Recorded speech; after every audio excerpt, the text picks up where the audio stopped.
Ser podcast.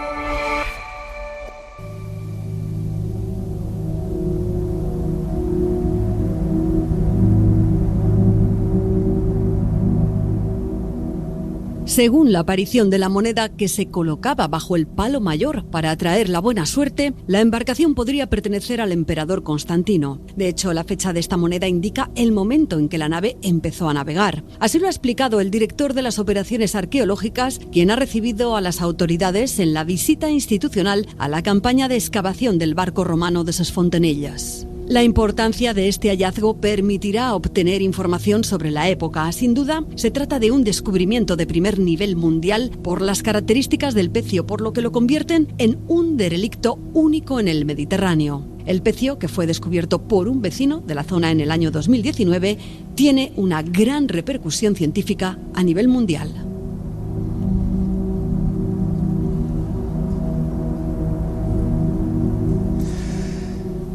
Abordamos ya el último bloque de este programa especial de Ser Historia que estamos haciendo desde el castillo de Belver, escuchando un fragmento de una noticia dada por Fiwi Diario del hallazgo en el año 2019 y del pecio al que vamos a dedicar los próximos minutos aquí en Ser Historia. Está chispeando un poco. Vamos a mantenernos, además para nuestro invitado que está acostumbrado a trabajar bajo el agua, pues no habrá ningún problema. Y queríamos hablar precisamente del pecio, de este barco romano de Ses Fontanelles que apareció, como digo, en el año 2019 y que hace muy poquitos meses, también en 2025, ha habido un montón de sorpresas. Miquel Ángel Cau, codirector del proyecto, bienvenido a Ser Historia. Muy buenas, un placer. La primera pregunta, ¿cómo aparece este pecio en un lugar por donde habían ido, iba a decir decenas de miles, ¿no? Me atrevería a decir casi millones de turistas durante tantísimo tiempo y nadie se había percatado de ello? La verdad es que es sorprendente, ¿no? Es el lugar, una de las playas más turísticas de Palma, ¿no? Y sorprende porque está a 65 metros de la línea de costa y a 2 metros de profundidad. Aparece después de un fuerte temporal y un vecino de la zona que buceaba en apnea de repente ve unos restos de ánforas y algunas cuadernas que sobresalían de la arena, ¿no? Y con muy buen criterio lo primero que hizo fue avisar a las autoridades, en este caso el Consell de Mallorca. Claro, la tormenta habría removido, ¿no?, el fondo marino, que es lo que hizo que esto saliera a la vista. ¿Qué es lo primero que descubrís cuando llegáis al sitio? ¿Qué es lo primero que os llama la atención? Lo primero es la cercanía a la costa, la poca profundidad y el estado de conservación. Otros pecios cercanos a la costa los conocemos, pero normalmente están en un estado de preservación mucho más malo, ¿no? Las ánforas ya no están, han sido expoliadas, las maderas se han movido por el efecto del mar. Lo que sorprende es que está intacto. 320 ánforas enteras, algunas de ellas todavía selladas, ahí están. Y esos sellos son los que os dan información para contextualizar desde el punto de vista histórico en qué momento se puede datar el pecio, el yacimiento. Muchas de estas ánforas llevaban lo que se llaman tituli picti, son inscripciones pintadas, ¿no?, que nos informan de los personajes que había detrás de esa empresa comercial, incluso del producto, ¿no? Y eso ya es un indicador que nos ayuda un poco a fijar la cronología. También esa moneda, ¿no?, del 320 que aparece en la carlinga, en el agujero donde se sitúa el palo mayor de la embarcación, que nos da eso que conoces muy bien, Nacho, ¿no?, que es el término postquem, ¿no?, después del cual, ¿no? Por lo tanto el barco ha de ser del 320 o posterior, ¿no? Y después, obviamente, pues también hemos hecho dataciones radiocarbónicas de la madera, de restos de abarrote, restos de sarmiento que ponían en la embarcación para proteger las maderas de la carga, de las ánforas, ¿no? Y por tanto, todas esas pequeñas pistas, ¿no?, como detectives nos han permitido fijar la fecha del hundimiento seguramente en torno a mediados del siglo IV. Del cuarto. Después de Cristo. Después de Cristo. Lógicamente, estamos hablando del mundo romano. ¿Cuáles son las medidas de estos barcos? Porque la gente se puede imaginar que son barcos enormes, pero normalmente estos barcos de comercio, sobre todo los fenicios, mucho tiempo antes, son barcos pequeñitos. ¿Qué medidas tiene este barco? Hay un poco de todo, ¿no? El que tenemos nosotros aquí, el de Ses Fontanelles, un barco del siglo IV después de Cristo, tiene ahora mismo conservados unos 12 metros de eslora por unos 5 metros de manga. Está bien, es un buen barco. Buen barco. Pero hay barcos, hay naves honerarias romanas de época alto imperial que son barcos de 30 metros, que pueden cargar miles y miles de ánforas. Por tanto, hay una diversidad muy grande, ¿no? Este es mediano, diría yo. El pecio, como digo, apareció en esa zona turística y es una suerte de cápsula del tiempo. Es lo que ayuda también, ¿no? El haber estado tanto tiempo protegido quizás por ese fondo marino y que la tempestad lo haya sacado a la superficie, a la zona visible, mejor dicho. Esa cápsula del tiempo también ayuda, ¿no?, a la arqueología, y también dificulta, ¿no?, porque en realidad está todo, al final, todo removido. Yo recuerdo cuando estudiábamos arqueología en primero de carrera, y sucede ahora, ¿no?, yo que colaboro y tengo muchos amigos en Egipto en excavaciones, cuando encuentran una estela del primer periodo intermedio, ¿no?, y luego debajo de ella encuentran restos de una botella de vidrio del siglo XIX, porque ha habido desfases ahí, ¿no?, en la estratigrafía. El movimiento de tierra por la tempestad ha dificultado el trabajo de...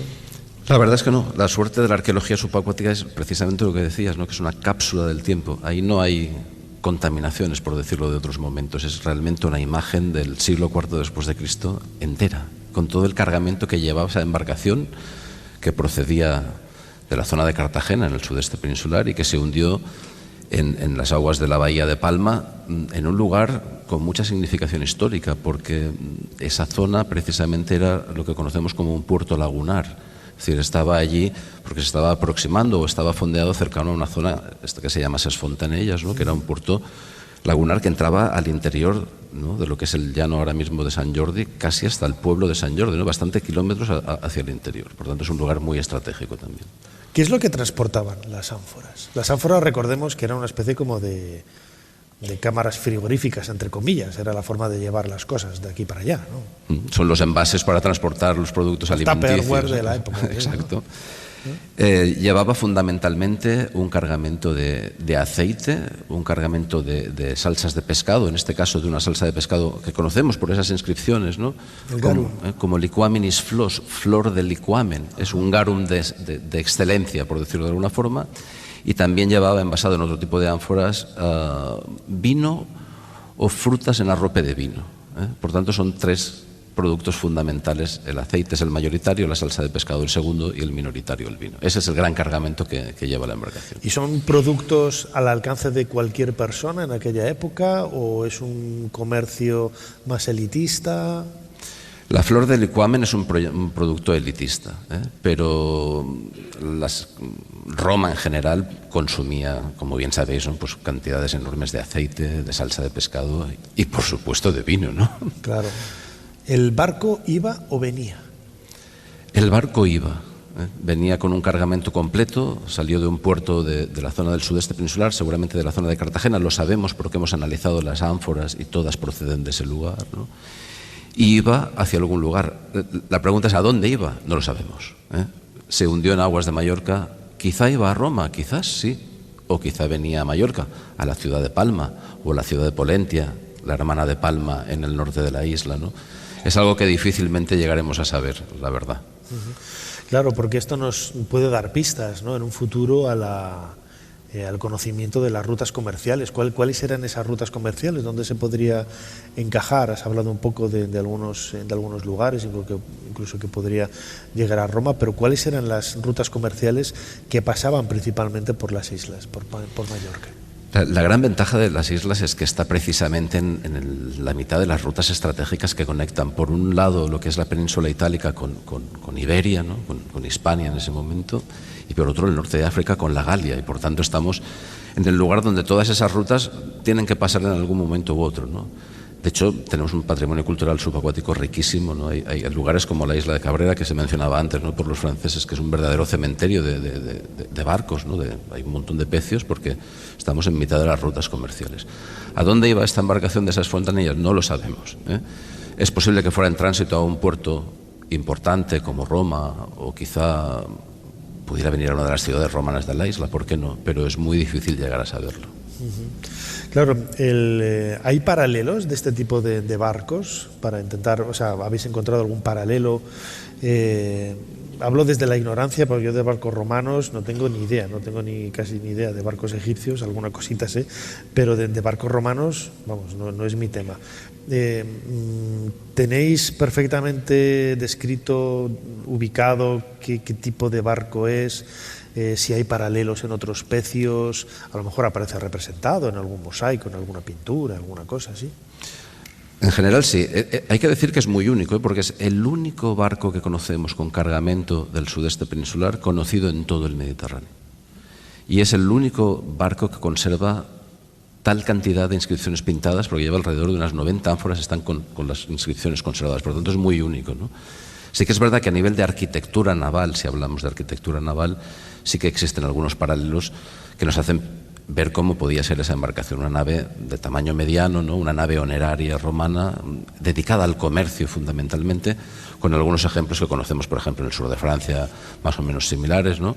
Pero que esto es un estudio que ahora tenemos que desarrollar, ¿no? de la arquitectura naval en detalle para poder conocer muy bien cómo eran las líneas de agua de esa embarcación. Estamos todavía trabajando. Aparece el pecio y aparecen los problemas, porque la gente se debe de creer, la arqueología subacuática es la arqueología más clara del mundo y sobre todo la conservación de los materiales. Cuéntanos un poco cómo fue la experiencia para poder pensar qué sacar, qué dejar, qué hacer, cómo consolidar, cómo conservar.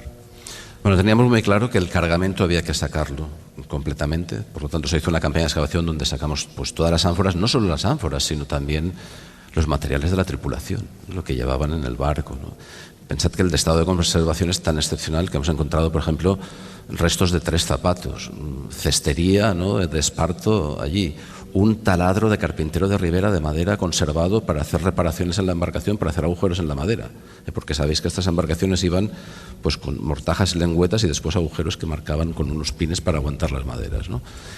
Realmente esa cápsula del tiempo que decíamos tiene tal estado de preservación que es que hasta la materia orgánica se preserva, ¿no? Todo ese abarrote, ese colchón que amortiguaba, ¿no? las ánforas, es impresionante realmente en ese sentido, ¿no? Pero al momento en que tú lo sacas de las condiciones donde ha estado casi 1500 años, un poco más, al contacto con el aire empieza a deteriorarse. ¿Cómo es ese trabajo para poder consolidarlo y que no se deteriore?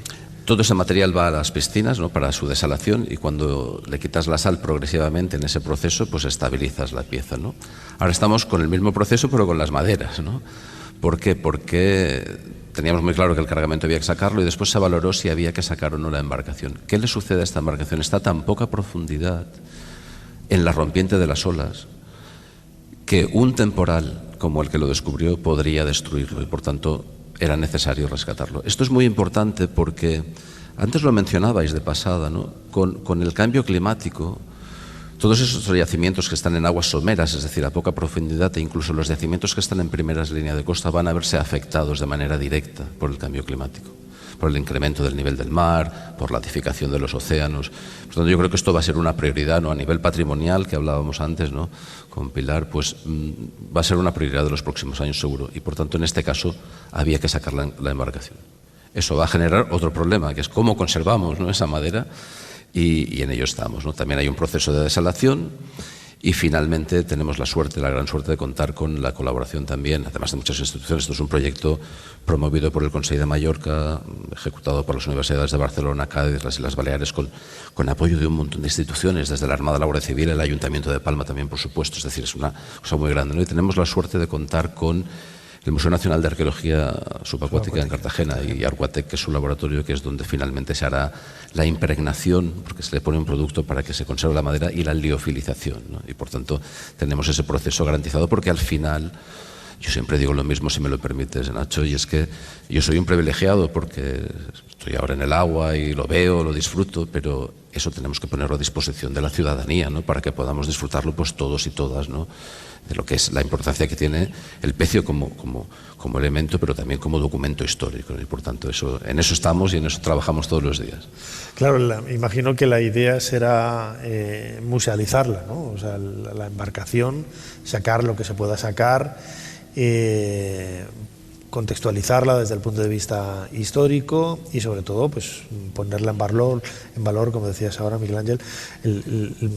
Yo, por ejemplo, conozco varios barcos, ¿no? Quizás el más conocido, la barca esta enorme de Keops que hay en el Yem, estaba lo de la Gran Pirámide, está la barca de Pedro también ahí en Israel, que también la vi, es increíble.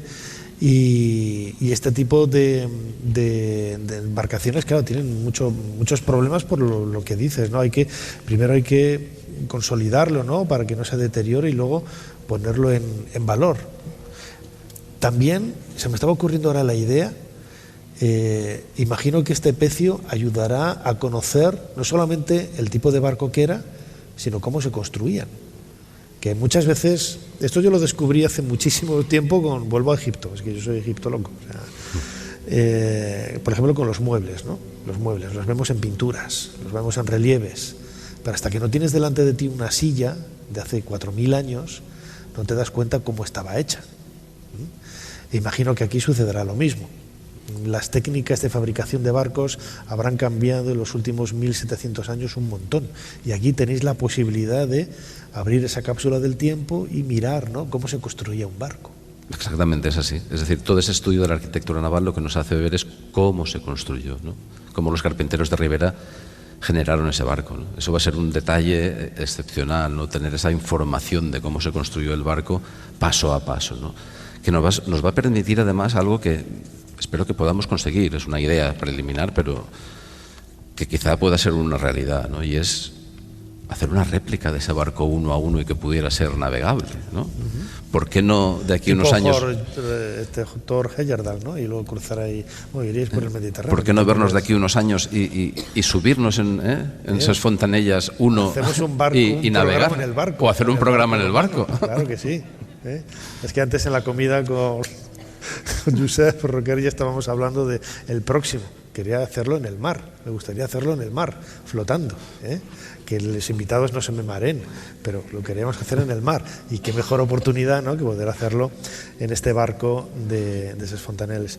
Miguel Ángel Cau, ya como última pregunta, ¿en qué estado ahora está el proyecto? ¿Qué queda por hacer? Muchísimo.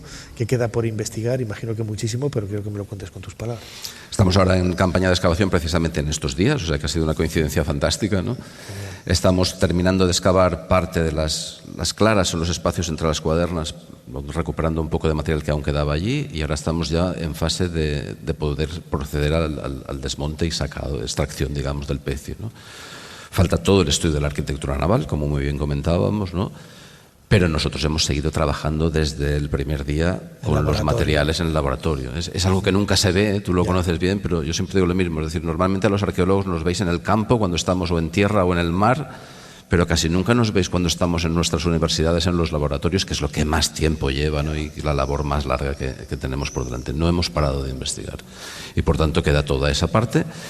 Y finalmente la idea, como siempre, somos arqueólogos, ¿no?, pues una monografía final sobre eso para ponerlo a disposición de la comunidad científica, pero también, y es casi una invitación que les hago a todos nuestros oyentes, ¿no?, y a los que están presentes también, estamos organizando una exposición pública para presentar un poco lo que es el proyecto y los resultados que tenemos hasta ahora, que si todo va bien en octubre de 2026 se inaugurará, y por tanto todos y todas están invitados a esa exposición.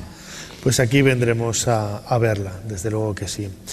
El pecio romano, el barco romano de Ses Fontanelles, Ses Fontanelles. Hay que ponerle el toque mallorquín. Ses Fontanelles, claro que sí, que hemos descubierto en los últimos minutos de la mano de Miguel Ángel Cau, codirector de este proyecto. Fantástico, ¿no?, para poder poner en valor, descubrir y compartir con el resto de todos nosotros su pasión por la historia y desde luego un descubrimiento sin igual. Miguel Ángel, muchísimas gracias una vez más por habernos ayudado a hacer un poquito más de historia. Muchas gracias, un placer. Gracias.